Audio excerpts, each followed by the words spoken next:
Good morning student, class 10 Hindi book स्वदेश प्रेम, रामनरेश त्रिपाठी।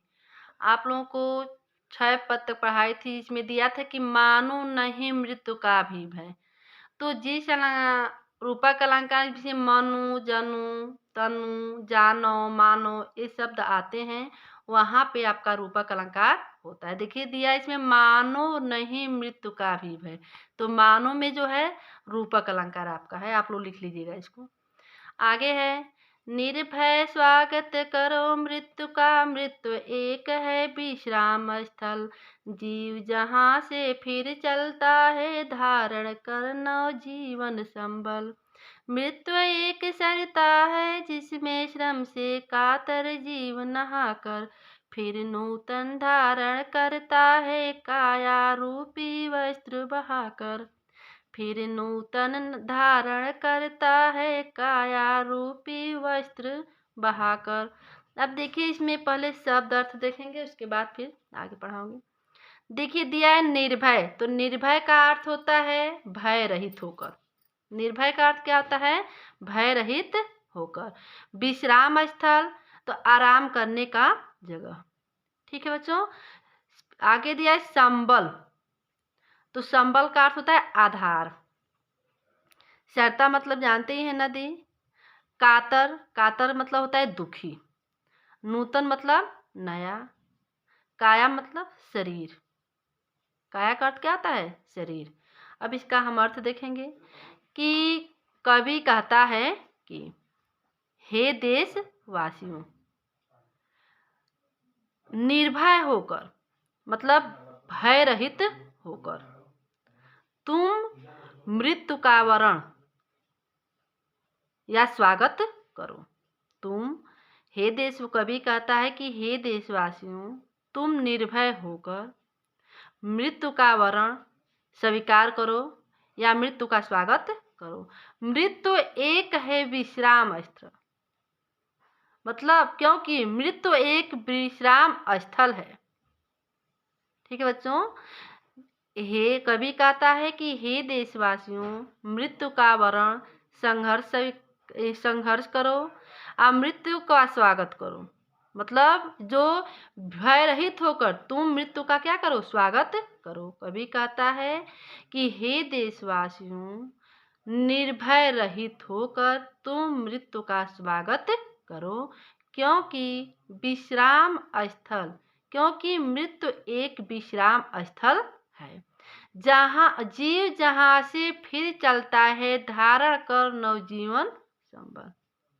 मतलब मृत्यु के बाद जीव पुनः नए शरीर को दिया, नवजीवन संबल, नए शरीर को धारण करके, नए शरीर को धारण करके फिर से जहाँ से फिर चलता है, फिर से अपनी यात्रा को शुरू करता है। नीचे से हम इसका अर्थ लेंगे कि जहाँ जीव जहाँ से फिर चलता है, धारण कर नवजीवन संबल।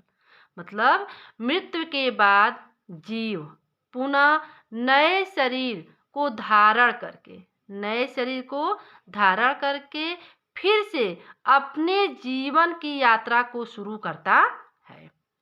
मृत्यु एक सरिता है जिसमें श्रम से कातर जीव नहाकर।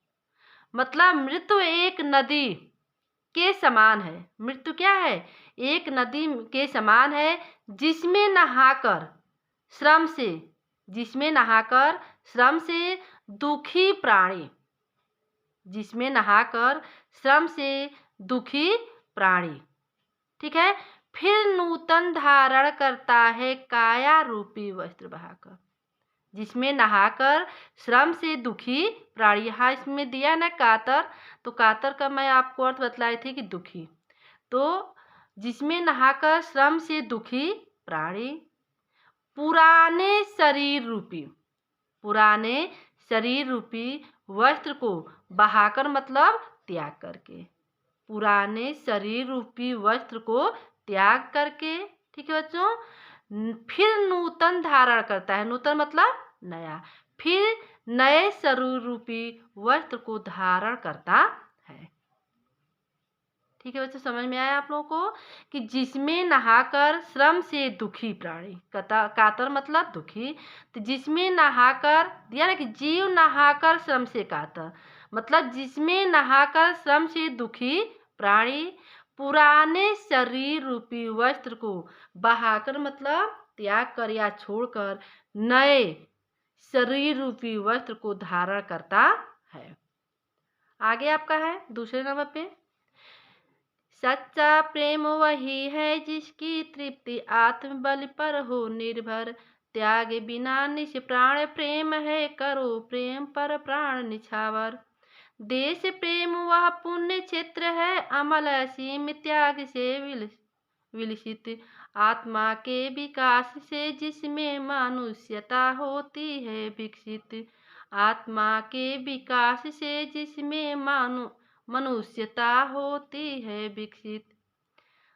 देखेंगे इसका शब्द पहले, दिया है कि तृप्ति, तो तृप्ति मतलब होता है संतोष या संतोष, आत्मबलि आत्मसमर्पण, फिर निष्प्राण प्राण रहित, निष्प्राण मतलब क्या होता है प्राण रहित, पुण्य क्षेत्र, तो पुण्य क्षेत्र का अर्थ होता है स्थान, अमल मतलब निर्मल, और विलसित, विलसित मतलब सुशोभित, विलसित मतलब क्या होता है सुशोभित, अब विकास करना, अब विकसित मतलब विकसित होता है।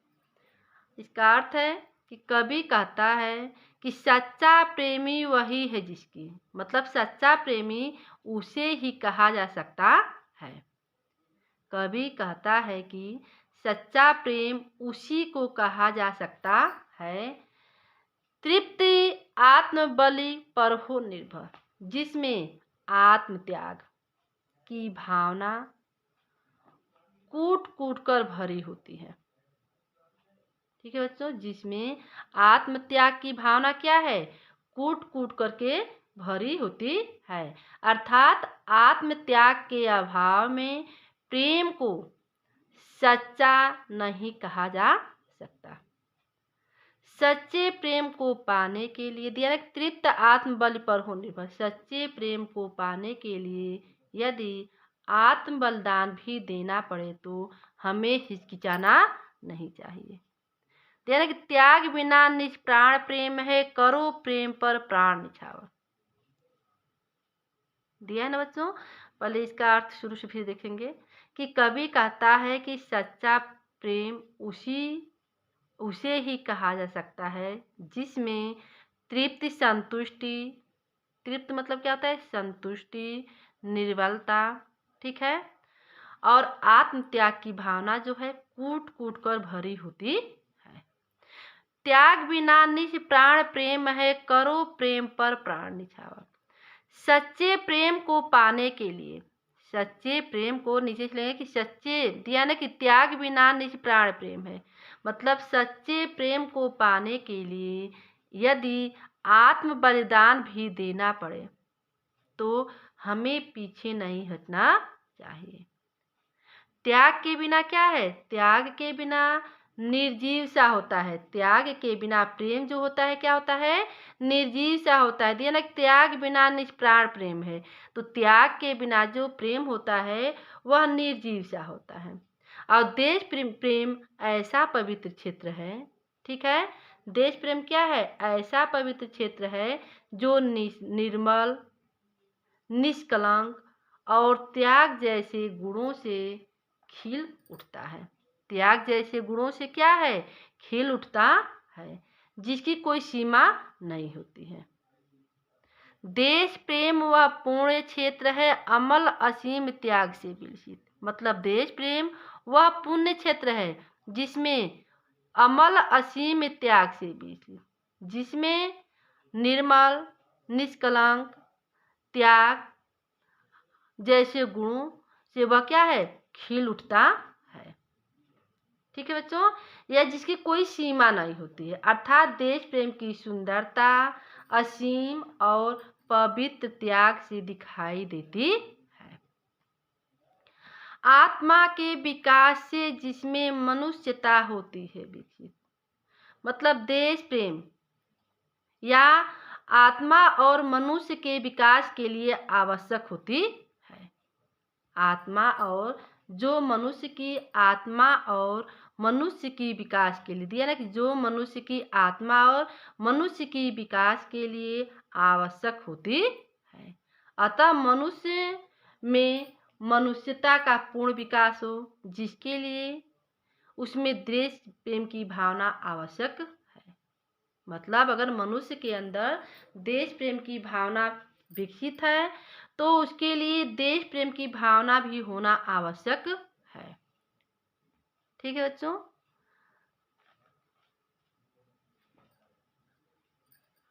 आगे आप लोग देखेंगे इसमें 7वें पद में जो है इसका काव्य प्रसंग देखेंगे। पहले इसमें कि प्रस्तुत पद्यांश में देश के लिए देश की रक्षा हेतु सर्वस्व समर्पित करने के लिए कहा गया है कि मैंने देश की रक्षा करते हुए यदि मृत्यु का वरण करना भी पड़े तो वह भी स्वीकार कर लेंगे या हमारे लिए शीर्षकर होगा। इसमें आपका काव्य सौंदर्य है कि इस पंक्ति में मृत्यु से भयभीत न होने की प्रेरणा देते हुए मृत्यु को जीवन विशाल स्थल बताया गया है। ठीक है बच्चों, जीवन विशाल क्या बतलाया गया? स्थल बतलाया गया है। भाषा खड़ी बोली है, शैली उद्बोधन है, गुण जो है प्रसाद है, रस वीर रस, छंद मात्रिक, शब्द शक्ति व्यंजना। अब अलंकार इसमें देखें कि अलंकार कहाँ है तो जीव जहाँ धारण कर, जीव जहाँ धारण कर, यहाँ जीव जहाँ और धारण कर। तो देखिए जीव जहाँ ज आया है शब्द और धारण कर तो र शब्द आया है। ठीक है, फिर आगे है आपका नव जीवन, नव जीवन, नव व आया है इसमें तो ज र और न वर्ण की क्या होती है? पुनरावृत्ति हुई है। तो यहाँ पे कौन सा अलंकार हो जाएगा आपका? अनुप्रास अलंकार हो जाएगा। कौन सा अलंकार हो जाएगा? जहाँ जीव जहाँ धारण कर, नव जीवन में जो है आपका अनुप्रास अलंकार है। आगे है मृत्यु एक सरिता, नीचे है मृत्यु एक सरिता है। मृत्यु को नदी रूपी बताकर दोनों के मध्य में भेद समाप्त हो गया है। दोनों के मध्य में क्या हो गया है? भेद समाप्त हो गया है। तो मृत्यु एक सरिता है तो इसमें जो है आपका रूपक अलंकार है। कौन सा अलंकार है? रूपक अलंकार है। इसको आप लोग लिख लेंगे। पद्य 8 में देखेंगे। पद्य 8 में आप इसका प्रसंग है कि कवि सच्चे देश प्रेम के लिए त्याग और बलिदान जैसे गुणों को आवश्यक मानता है। काव्य सौंदर्य है, देश प्रेम के लिए त्याग और बलिदान आवश्यक है। इसी भाव को कवि ने यहाँ प्रकट किया है। भाषा है सरल खड़ी बोली, शैली है भावात्मक शैली, गुण है ओज रस वीर रस, छंद मात्रिक, शब्द शक्ति व्यंजना। अलंकार इसमें देखेंगे अमल असीम, अमल असीम यहाँ है आपका अमल असीम। तो अमल असीम में जो है अ की वर्ण की पुनरावृत्ति होने पर यहाँ पे जो है अनुप्रास अलंकार हो गया है। यहाँ पे क्या हो गया बच्चों? अनुप्रास अलंकार। आज आप लोग का चैप्टर समाप्त हुआ। Thank you.